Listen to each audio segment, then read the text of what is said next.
This is Vermont Edition. I'm Michaela Lafrac. Two of Vermont's leading institutions of higher education have new leaders, the University of Vermont and Middlebury College. Like colleges and universities all across the country, they're facing budget and enrollment challenges, uncertainty around federal funding, and seismic changes to how we think about education at large, spurred by the advent of AI. We'll hear from both of these new college presidents today. Ian Baucom will join us later in the hour. So if you have questions specifically for him about Middlebury, you can email those to vermontedition@vermontpublic.org. In the studio with me now is Marlene Tromp. She was named the 28th president of UVM in the spring, and she stepped into the role on July 1st. Before arriving in Vermont, she was the president of Boise State University in Idaho. She was also an administrator at UC Santa Cruz and Arizona State, and a humanities professor and faculty chair at Denison University in Ohio. Marlene Tromp, welcome to Vermont Edition. Thank you. I'm so happy to be here. And welcome to Vermont as a relative newcomer. Oh, man, I'm telling you, I feel like it's coming home. Oh, yes, you are from Wyoming, the smallest state in the Union. Vermont is a close second. And in reading your bio, I learned that you were a first-generation college graduate. So I'm curious how your background, both coming from Wyoming and being a first-gen college student, is influencing your work as you dive into this role of being the president of UVM. Thank you so much for asking that. Well, I can tell you that being from Wyoming and Vermont actually have a lot in common. Yeah. There are some things that aren't the same, but there's so much that they have in common. That same independent spiritedness, high percentage rural populations, the two highest percentage rural populations in the country. I grew up in a small town in Wyoming, and I have a real passion for making sure that people have access to education. And so that's something I'm definitely bringing with me. I'm also not afraid of winter, which I think is good. That's good. And I think there are so many talented people and so many good ideas in populations that we haven't historically tapped for higher ed. And so that's one of the things I'm really excited about in terms of being in Vermont. Well, if you have questions for Marlene Tromp, the new president of the University of Vermont, please give us a call or send us an email this hour. Perhaps you're a student, a faculty member, or a staffer. What are your biggest concerns about the institution or questions for the president? You can call in at 800-639-2211. So, President Trump, I would love to start by talking about access, which you just brought up. Mm-hmm. Over the weekend, the UVM Board of Trustees just voted to raise in-state tuition for the second year in a row. There was a freeze on tuition for a couple of years, and then that was lifted. So in-state tuition is going up 2%. Out-of-state student tuition is going up 4.5%, which will make that tuition more than $44,000. What is your understanding of the reasoning behind this hike? Mm-hmm. One of the things that we know that we have to do institutionally, just like every other entity in the country and in the world right now, we've been hit hard by inflation. And what we need to do is preserve the services, the support, the academic support, the offerings, the full course offerings that we have for people. And so we need to cover those inflationary costs. And that's very difficult to do in an environment where you hold tuition flat because our costs are not stable. And so what my aim is we're in the process of strategic planning right now as an institution. And what we'll do in the wake of that strategic planning is we'll also build a philanthropic campaign. And my hope is that we can really raise some philanthropic dollars for endowed scholarships so that we can, even if our tuition percentage rate goes up, and that's it, even a minimal amount can hurt people who are struggling to pay for school, that even if our tuition rate goes up, we can cover that difference for our students and really cover the cost for our students. So my dream is for no Vermont student to have cost be a barrier for school. And one of the things I'm most proud of at the university is we have a program called UVM Promise, where if your family makes less than $100,000 a year, you can go to the University of Vermont tuition free. And can I tell you a little story, Michaela, Please. about something that happened? So we had Supreme Court Justice Sonia Sotomayor on campus yesterday. And one of the things she did was speak to a number of student groups. And so there was one session where we had 4 classrooms full of students in one room, and she was answering questions for them. And when the session was over and she left to head for the next event, I stayed and talked with some students. And 2 of the students said that they were recipients of that UVM Promise scholarship and that they were in their sophomore year and they were so happy to be at UVM. And they both said to me, and now we want to be Supreme Court justices.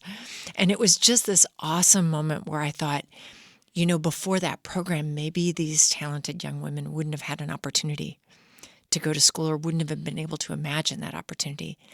But I've heard from our trustees, who are our legislative trustees, that the word is really getting out about that UVM Promise scholarship. And I want to make sure that we are sharing it all over Vermont. So I'm traveling all around the state. Yeah. And it's of interest to young people in Vermont to know about that program, but also to the university itself to keep those enrollment rates up. And I know steadily we've been seeing this decline in enrollment of Vermont students at the University of Vermont. About 20% of incoming students last year were from Vermont, which is far lower than many public universities, which often have more than like 50% of students being in state.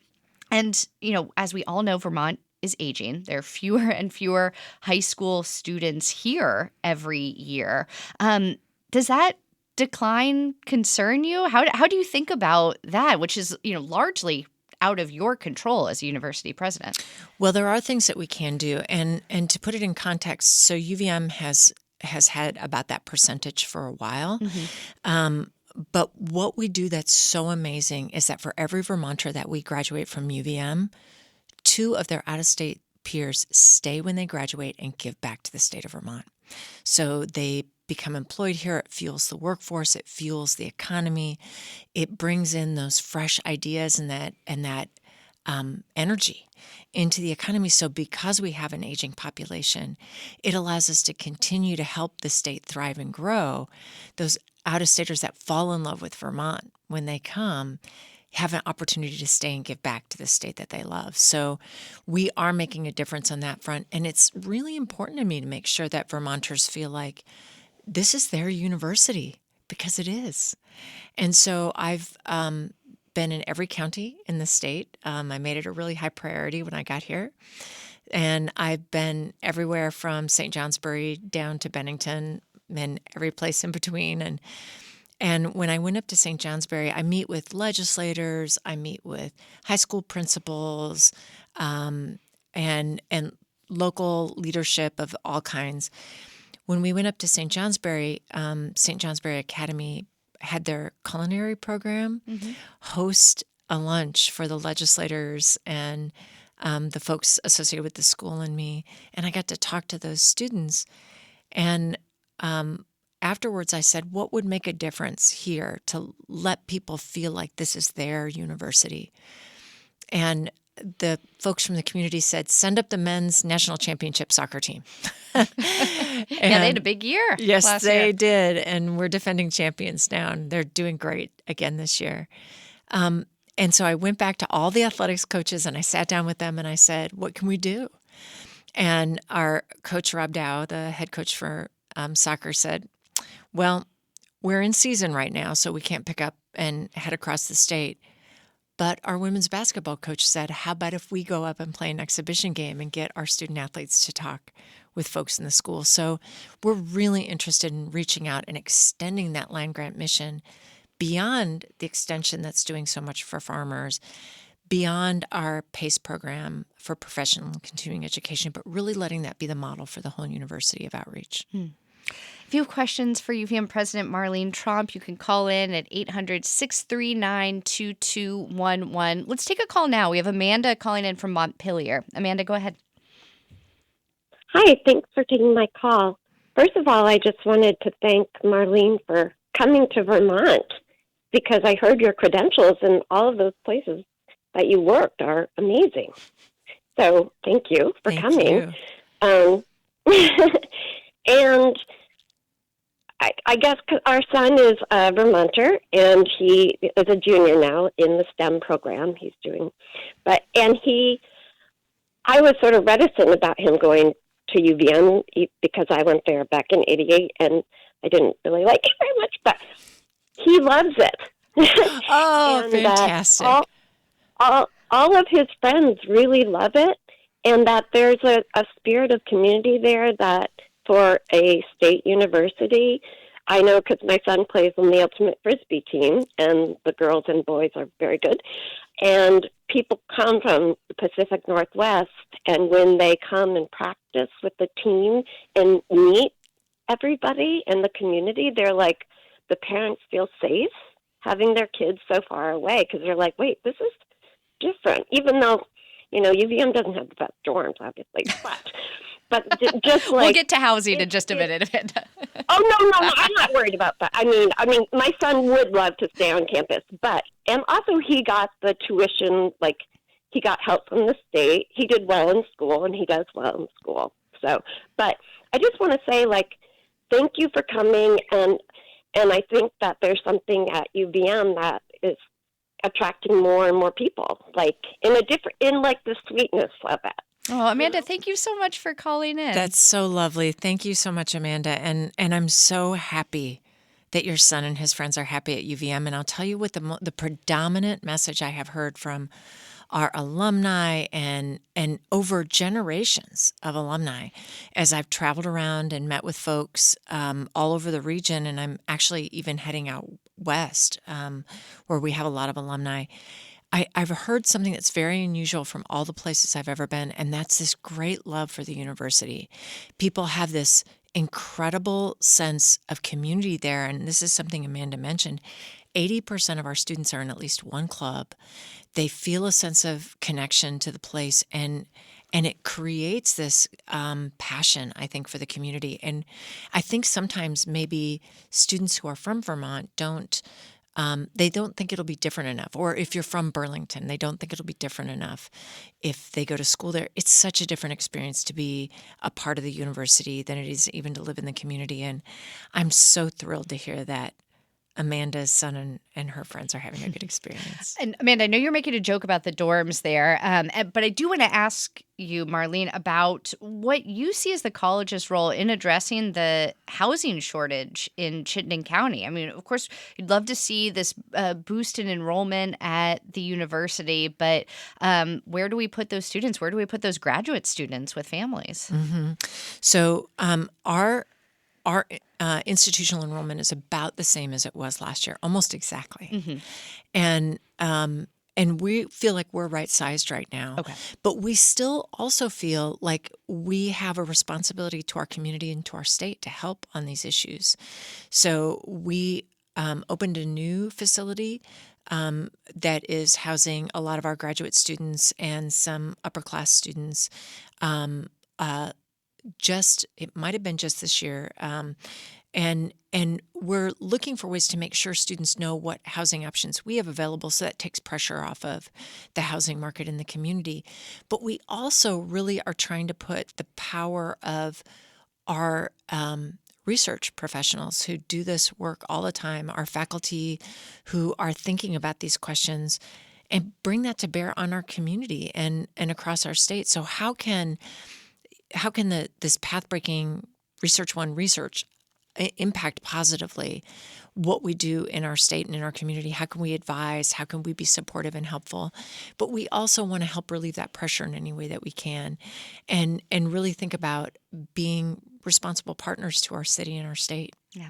I have more questions for you about research and that new R1 status, but we do have to take a short break. If you have questions for UVM President Marlene Tromp, you can call in at 800-639-2211. We'll take more of your calls in just a moment. Stay with us. Welcome back to Vermont Edition. I'm Michaela Lafrac. If you're just joining us, our guest is Marlene Tromp, the new president of the University of Vermont. Do you live in Burlington or work for UVM? What do you want the university's president to know about the role that institution plays in your life? You can call in at 800-639-2211 or email Vermont Edition at vermontpublic.org with your thoughts or questions. So, Marlene, as you mentioned right before our break, UVM achieved R1 status earlier this year, which is essentially a rating for higher ed institutions with high research spending. And it's a really good rating to have in terms of attracting good faculty, getting research grants. But soon after that announcement was made at the beginning of the year, we started to see these major cuts to federal spending, including on research, the money that's being sent to universities. I mean, there's this big push to slash the federal budget. I know UVM was affected, as were many, many other universities. Are UVM's research efforts at risk? Thank you so much for asking that question. It is serious. I mean, what's happened nationally, the cuts to research funding, and I think most folks don't right now imagine the impact it's going to have, but we are the drivers of so much innovation in science and technology, and in a farm innovation, in every kind of innovation that happens in this country. So much of that is driven by the research of universities.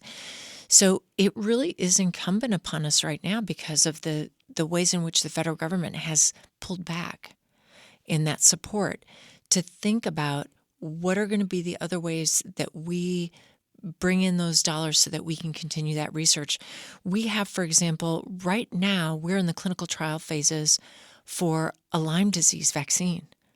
That could be so impactful in not just Vermont, although of course in Vermont, but all over the world. And so if we stall that research, it's going to affect the ability of us to do these path-breaking things. We also developed an RSV, which is a virus that particularly affects the young and the elderly. Our vaccine actually reduced hospitalizations globally. It's an antibody vaccine by 80% the year that it was released this last year. So we really know we need to continue that work, which means we may need to find additional partners. And we know right now there are a lot of philanthropic organizations that are stepping up, but we have to think about how we go forward, and we're more creative and innovative in finding those right partners for our research if the federal government is going to step away. And it's unclear right now what will happen in the long run, but we know that at least for the time being, we need to be really creative. Yeah, I'd love more of your insight into how you make those decisions around what values that the university holds that you want to pursue when they could come in direct conflict with the federal government and put money for research or just your base budget at risk. And I know this was an issue in Idaho at Boise State. The university shut down 2 student support centers in 2024 because of these proposed restrictions from the State Board of Education. There's been this big government crackdown on DEI at college campuses. And I believe it was this year, Idaho's legislature cut $2 million from Boise State University's budget to essentially send a message to the university about stopping spending state money on anything related to DEI. I know there's a very different political reality in the state legislature here in Vermont compared to Idaho. So maybe that's my first question for you, Marlene. Was there a purposeful choice made on your behalf to move to an institution in a state with a very different balance of politics in the state legislature? Well, I can tell you that one of the most exciting things to me about the University of Vermont is its land grant mission, its medical school, just for these very reasons that we've been talking about. So it was an incredible opportunity. And in Idaho, I saw our budget cut every year. And there were sometimes we were able to get some of that funding back, recoup some of that funding, but it was there was just not a lot of faith in higher education. And we need to always be very conscious of the kinds of critiques that people make. When people have concerns about higher education, we need to hear those and be responsive to those. But we have to support our students, and we have to stand by academic freedom. We have to support the members of our community. And so one of the things that we were very careful to do when I was in Idaho is the provost and I went to every single academic unit every single year and told people, we support your academic freedom. We want you to teach in the critical areas. We want you to do research in the critical areas. But it was a very, very difficult environment. And here we have such an incredible amount of support for higher education and a belief in the value of higher education, which truly is transformative in terms of what the university can do. So I feel like there's an opportunity for us to make an impact and do incredible things that are so different here. So when you think about the University of Vermont's relationship with the federal government, do you think that UVM is going to need to, redirect funding in any way related to DEI efforts, specifically close centers, change names of departments, things like that, to remain on the quote-unquote good side of the federal government? I think we will be driven by our common ground values, which we've had at the university for decades. And those values require us to serve our community, be open, be just, really engage with our community to understand how things operate. And there have been changes that even occurred before I arrived. Mm-hmm. But what we know we're going to continue to do is to serve our community. And I just met with our library faculty and staff earlier today, and they asked about changes in the federal government affecting us. And what I've said from the beginning is each faculty member has academic freedom to make the choices that are right for them in their research. But as an institution, we will steadfastly support their academic freedom, and we will steadfastly protect our support for our students. Yeah. Let's talk a bit more about political discourse on campus.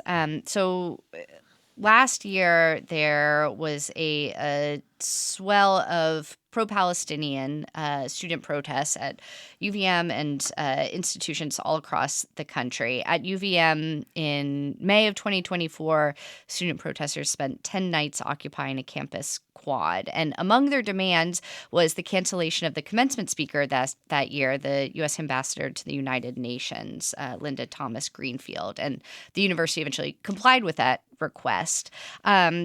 This might be a situation that comes up again in your tenure. So I not to relitigate the past, but I am curious, if you had been in your role that you are today in 2024, what would you have done? Did you agree with that decision to cancel the commencement speaker?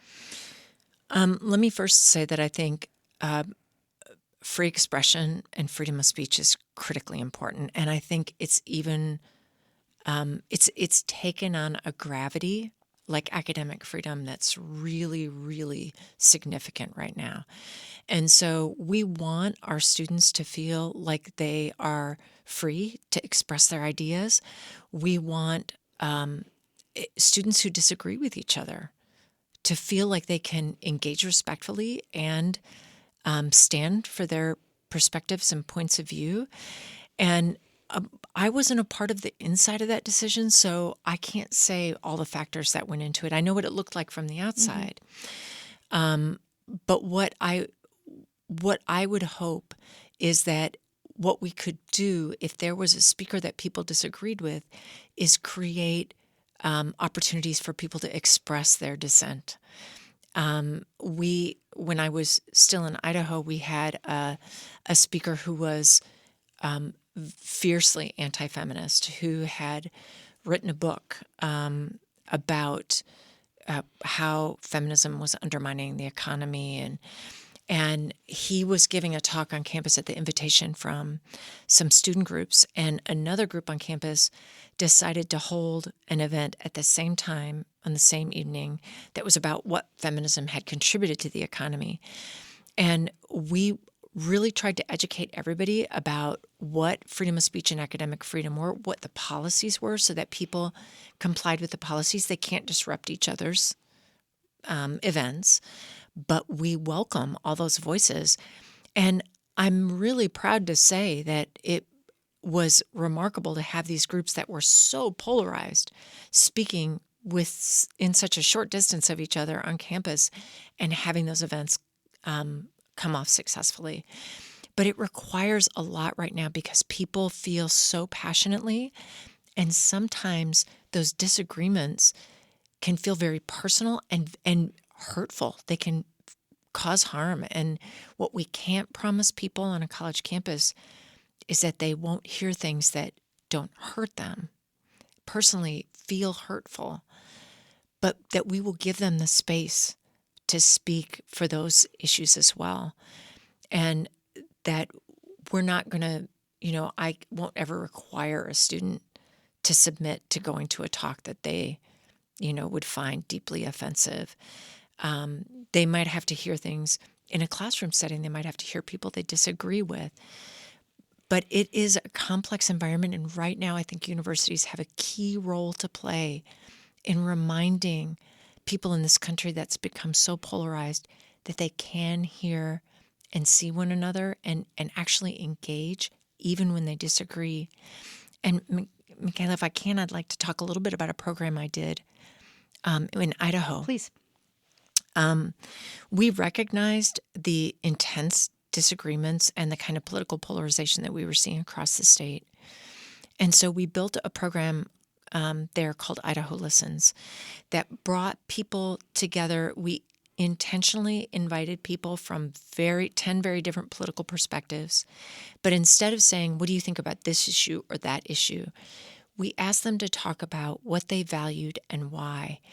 And that's based on the research of a faculty member at Harvard who has proposed that all Americans essentially agree on 5 values, but they might put them in different orders. So if you put freedom above equality, you might not think it's important to wear a mask even if it's going to affect other people. But if you put equality above freedom, you might say, gosh, even though I don't love this mask, I'm going to wear it because I don't want to affect somebody else, to use an example from the pandemic. So we wanted to begin with the issue of values, and we brought together people in communities, and we would have hundreds of people come out to these events, and these 10 speakers would speak, and during their remarks, there was no cheering, no jeering. People just listened, and then we would talk at small tables at the end of the event. And it was so profound to see people see each other and talk with each other. And often they'd sit in the audience and weep. We were invited to do that program in Michigan, so I'll be attending a Michigan Listens event that is a spinoff from this Idaho program that we've started. And as I've traveled around the state, when I was in Bennington, I had the principal of Burton Academy ask if we would bring that program there because he sees students from all different walks of life who have very different perspectives. And it's scary right now to have somebody speak in a different space than you speak. And so we really want to have the university be a landscape where all those ideas can be present. That's in some ways what university means. You cover the full range of ideas, but also where they can treat each other with respect and openness and bring that integrity and bring that sense of justice. Marlene, in the time we have left together, I'd like to ask you about your academic specialty. You're a Victorianist. You study the Victorian era and how it relates to today. And that's my question for you. You started out as a scholar, and now you're an administrator, a university president. But I imagine you carry that specialty and your interest in the Victorian era with you. How does that translate into your work today? It's really interesting. My degree is in English and Women's Studies, and I feel like nothing could have prepared me better to be a university administrator than training in these two fields, because in women's studies, you often have people that really strongly disagree, and you have to be able to create a space where you can be open to hearing what they have to say and give them the space to think through ideas critically so they can come to their own decisions. And that's what we hope to do on a college campus. But I also learned to take on really complex ideas, these 1,200-page novels or thousands and thousands of pages. Right now I'm writing on unsolved or belatedly solved murder cases from the 19th century. And we were writing on them? Yes. Now, yes. When? I don't sleep a lot. I've gathered that. And it's fascinating research, but you have to take this huge volume of information and the complexity of human experience. And that's great experience for being on a university of campus where you have thousands of people from different perspectives, and you have to be really thoughtful and responsive to all of them. Marlene Tromp is the president of the University of Vermont. She began there July 1st. Thank you so much for joining us, taking the time today. Thank you for the honor of talking with you. We have to take a short break, but when we come back, we will be joined by another college president who is new to his seat, Ian Baucom of Middlebury College in Addison County. That's in just a minute. Stay with us.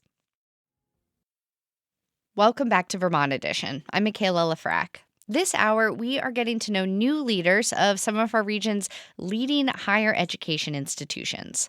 For the rest of the hour, I'm joined by the new president of Middlebury College, Ian Baucom. I should note here, Middlebury is my own alma mater.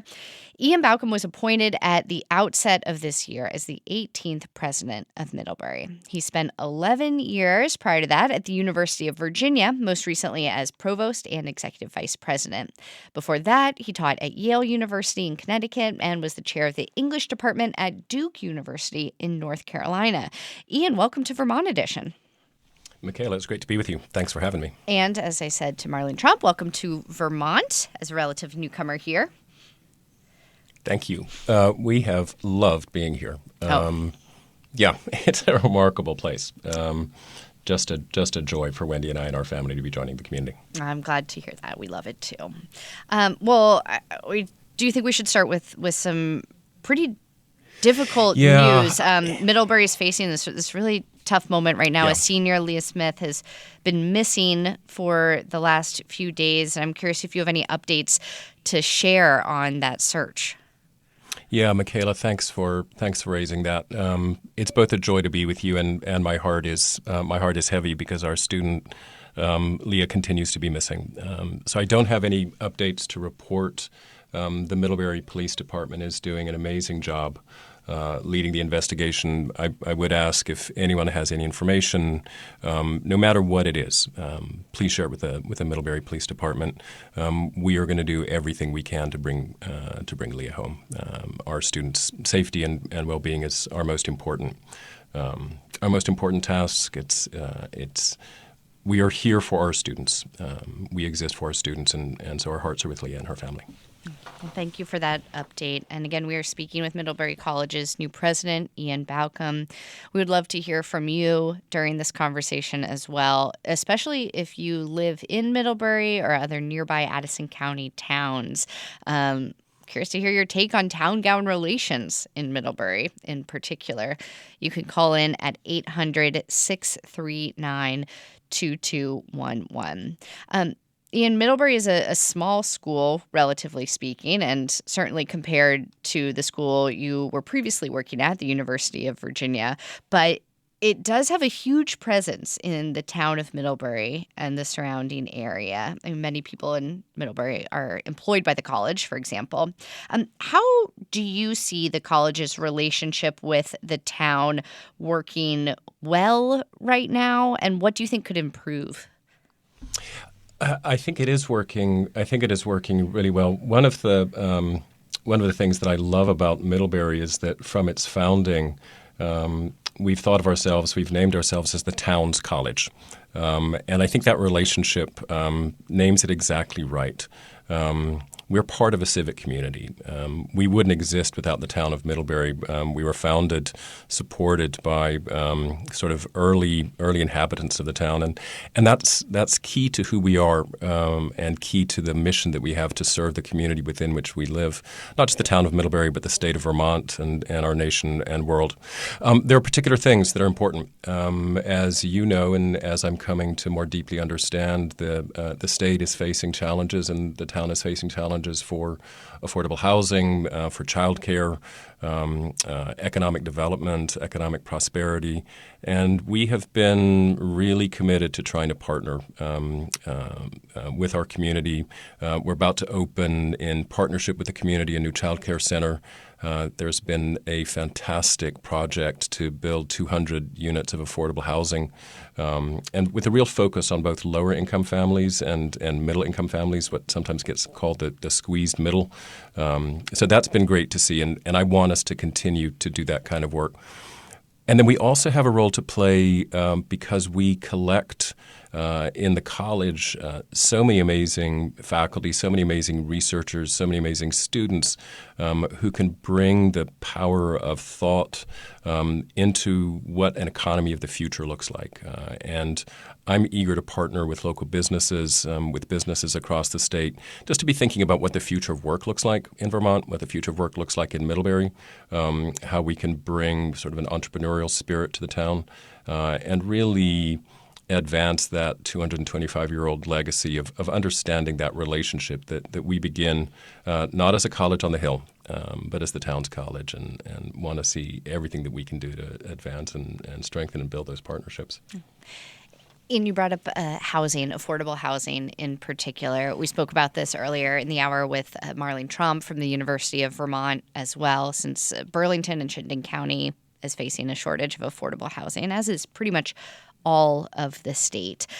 Right after the pandemic, after that year where lots of students deferred heading to college, Middlebury saw this huge surge in enrollment and had a real housing shortage. I remember hearing news stories about how they were housing folks at the bread loaf writing school, at hotels in town. It was a real squeeze. Has that situation stabilized? Yeah, it has completely stabilized. One of the joyful things I got to do just this past week, one of our own properties on the campus, the Scott Center, which had been the center for spiritual and religious life during the pandemic, we needed to move some students in there, and so had to move the Scott Center off campus. We reopened it this week. We rededicated it this week, and that was lovely to be with students and faculty and staff from a broad range of faith traditions and celebrate that reopening with them. Yes, across the town, this is no longer a pressure for us, and we have stabilized at those pre-COVID levels of enrollment for the college. So that's really good news. Yeah.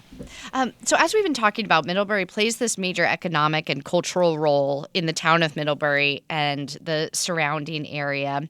But it's also a very internationally focused school. I mean, it's known for its language schools and its study abroad programs, and it's a nationally recognized private institution. So as its new leader, I'm curious if you see Middlebury primarily as a Vermont-specific, a Vermont-rooted institution or an institution that happens to be in Vermont. We are grounded in the state of Vermont and open to the world. Let me just kind of go back to that framework of being the town's college. That we will hold on to. We are in this beautiful Champlain Valley. We're surrounded by an environment where it's both the town of Middlebury, the schools of Middlebury, the citizens of Middlebury, and the climate and environment that is part of the life of who we are. And so our commitment at the most immediate level is both to the town and to the physical environment within which we live. And we want to be good custodians of that land, of nature, and that will ground us. And we're open to the world. 12% of our students come from abroad, and then we have these moments over the course of our calendar in the summer where we gather, 20, 25 of the world's languages. Our students take a language pledge. And if you wander around Middlebury over those months, you could be not only in any one city in the world, you could be in any of 20 cities in the world. And that relationship between being grounded in place and grounded in a place that is vitalized by the cultures and histories and languages of the world will really continue to define who we are. It's one of the things that attracted me to Middlebury in the first place, that marvelous blend between the power of place and a place that sits within a vibrant and culturally rich and dense world. We're speaking with the new president of Middlebury College, Ian Baucom. If you have questions for him or thoughts about Middlebury's role in the broader community there, give us a call at 800-639-2211. Ian, I'd love to turn to some of the ongoing tensions between higher ed and the federal government, the White House in particular. Yep. I mean, you know these very well from your time at the University of Virginia, where the president was essentially forced to resign over disagreements with the Trump administration. And the White House has threatened to cut federal funding to colleges and universities that fail to cut DEI programs. And Middlebury has also appeared in a warning letter from the Department of Education about this probe about anti-Semitism that they're doing at 60 different college campuses nationwide. Maybe we should start there. Where does the U.S. Department of Education's investigation into Middlebury stand? What's the latest communication you've received? So we've received no communication since we received a letter, as you sort of indicated. There was a group of 60 universities that were notified in March that there were these allegations, and we've received no contact from the Department of Justice since then. So no movement on that front. To your key point, though, and I listened to the conversation that you had with Marlene Tromp, and by the way, State of Vermont, we are all so fortunate that Marlene has joined us. She is just going to be an incredible president for UVM, and she and I have had the chance to meet a couple of times. I was able to attend her inauguration, and something that we've been talking about is wanting to build a deeper partnership between our two institutions to really think about the ways in which we can collectively serve the state of Vermont. One of the ways that we will do that is I share with her that we will stand for academic freedom. We will stand for free expression. We will stand for the pursuit of knowledge that is grounded in evidence and that is grounded in science. We will stand for every faculty member being able to research what they wish to research and teach what they wish to teach. We'll stand for students being invited to the opportunity of opening their minds to any horizon that is of interest to them, and we'll defend that resolutely. I think that we have the good fortune, the amazing good fortune together, St. Michael's, Champlain College, the University of Vermont, Middlebury, Bennington, all of us together, of being not only in agreement at the administrative level, at the faculty level, at the student level, but with our fellow citizens of Vermont and across the state, that Vermont itself will be a beacon for freedom of thought, and that will absolutely be the case at Middlebury, without doubt. That's core to who we are. Yeah.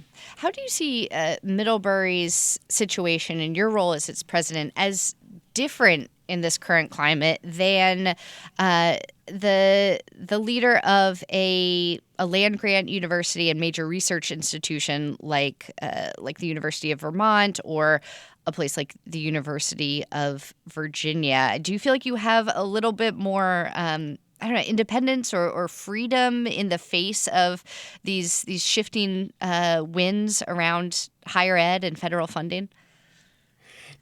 There are ways in which things are different. The greater comparison that I would give is the difference between, say, Middlebury and my previous institution, which I continue to love, the University of Virginia, where you alluded to Jim Ryan, the truly astonishing professor at the University of Virginia and a very, very good friend, who was forced from his position. And there were a range of political pressures in Virginia that I think are not experienced in the same way in Vermont.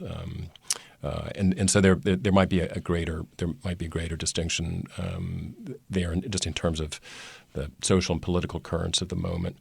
But a private institution is offered a degree of freedom that is different than that of a public institution, because the relationship to a state legislature is different in that case. The key question to me is what you choose to do with that freedom, what you choose to do with that somewhat greater degree of potential autonomy. You can either choose to focus that freedom on yourself, or you can choose to say that freedom needs to be extended to all. You can choose to say that as a private institution, we still exist for the public good. You can choose to say that we will work in partnership with our peers in the public institutions, in the state, and across the nation. So that degree of freedom comes, I think, with a heightened degree of responsibility to use that freedom well, to use it for the good of our students, and to use it for the public good. And maybe I'll just end on that. One of the great gifts that came to me for my 11 years at the University of Virginia, I really wanted to be at a public institution. Mm-hmm. I wanted to understand what it meant to inhabit that kind of a space, and to have that public call. And it's something I've taken from my UVA time to the work that I want to do here, to have responsible freedom, dedicated freedom, freedom for the common good. Ian, you are an English professor by trade. I'm curious if there is a book or an author that you've turned to help guide you through this current moment or through your new role as a college president. There's something. I am an English professor, which means that I read a lot. There's someone who I would mention as particularly interesting of late, Megan O'Rourke. Megan is a poet and a memoirist. She's the editor of the Yale Review. And she and I had a fascinating conversation a couple of weeks ago on what education looks like, what literature looks like, what poetry looks like, and what the teaching of literature looks like in an age of artificial intelligence. And much of that conversation was trying to tease out the relationship between some of the real advances in creative and inventive possibility that artificial intelligence brings, while holding on to what is unique and distinctive about human intelligence. And one of the ways that she talks about that distinction and relationship is that artificial intelligence can perform what we think of as a range of human skills, the capacity to synthesize information, to gather information, to determine what the maybe most predictable outcome of something is. But what it cannot do is, in her words, cultivate forms of value judgment, ethical decision-making, human complexity, so that we can not only have access to more information more rapidly, more swiftly synthesized, but so that we can sit with it and ask questions about the nature of the good. Ask questions about the nature of the worlds that we're trying to build. So Megan's been a real inspiration to me. She's got a great editorial in the New York Times that came out maybe 5 or 6 weeks ago that I'd recommend people read on what it means to study, write, and teach poetry in an age of artificial intelligence. Mm-hmm. Middlebury College President Ian Baucom, thank you so much for joining us and helping us get to know you and Middlebury a bit better. Yeah, it was a pleasure. And by the way, a shout out to your niece, who is a first year, who I saw you on move-in day with her mom. They're from Charlottesville, so it was fun to see you and her mom and your niece. And I hope her first semester is off to a great start. Oh, thank you so much.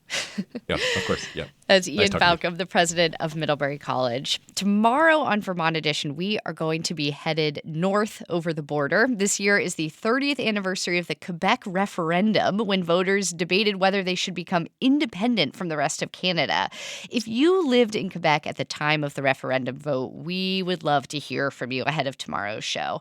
Do you support the idea of sovereignty or vote against it? Email Vermont Edition at vermontpublic.org about what you remember from that time, and be sure to join us for that conversation tomorrow at noon. Today's show was directed by Aaliyah Papes. John Ahrens is our managing producer. Our producers are Andrea Lorian and Daniela Fierro, who is also our call screener today. And our theme music is by Myra Flynn. I'm Michaela Lafrac. Thank you so much for listening, and we'll catch up again soon.